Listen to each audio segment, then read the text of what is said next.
Hello, this is Professor Gillian, and in the last video we were talking about factors that affect gas exchange. And we ended with this one talking about ventilation-perfusion coupling. Ventilation is the movement of air into the lungs, and perfusion is the amount of blood flow to a particular tissue.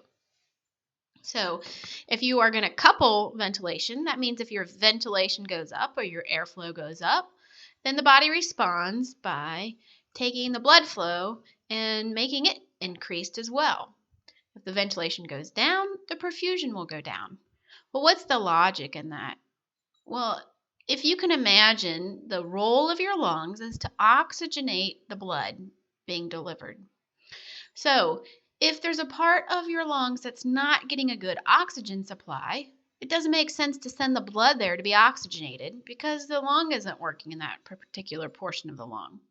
So it would make more sense to divert the blood to another place that's getting a good oxygen supply. Likewise, if there's a place in the lungs that's not getting a very good blood flow, then it doesn't make sense to send the good oxygenated air to that portion of the lungs. It would be better to divert it to another place that's getting a good blood flow. So in the places of the lungs that have a good blood flow, it has a good airflow as well.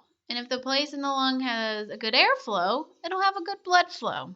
On the flip side, if there's a decrease in one of those, the body will match it with the decrease in the other. So let's kind of flesh this out a little bit more. Look at some examples. There is an increased airflow to a certain portion of the lungs.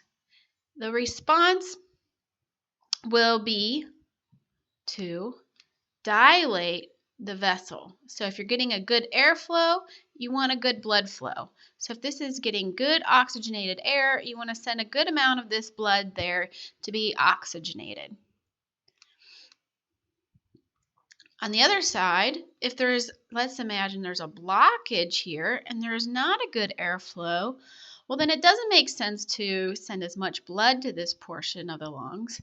So with that decreased airflow, there's a reduced partial pressure of oxygen in the blood vessels, and the blood vessels will constrict. They'll get smaller, and that means that there'll be less blood flow to that area of the lungs.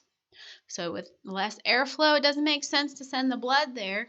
So your body will respond by constricting the vessels serving that portion of the lungs. In either case, the blood flow or the perfusion will match the airflow or the ventilation. On the other side of this, you have the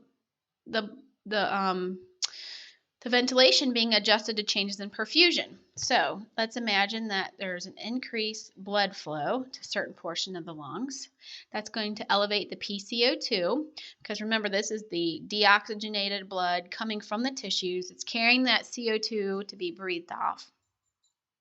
And as a result, the bronchioles will get larger. They will dilate. So with the good blood flow, the body responds with a good airflow. The airflow will increase and they'll match each other. If there's a decreased blood flow, let's imagine there's a little blockage in the artery, then there's not as much CO2 coming from the tissues, and that will lead to constriction of the bronchioles. The bronchioles will get smaller. So with less blood flow, you're going to get less airflow. And once again, they match each other.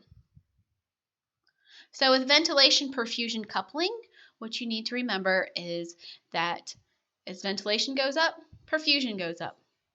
If ventilation goes down, perfusion goes down. If perfusion goes up, the ventilation will go up. And if perfusion goes down, the ventilation will go down. They're couples.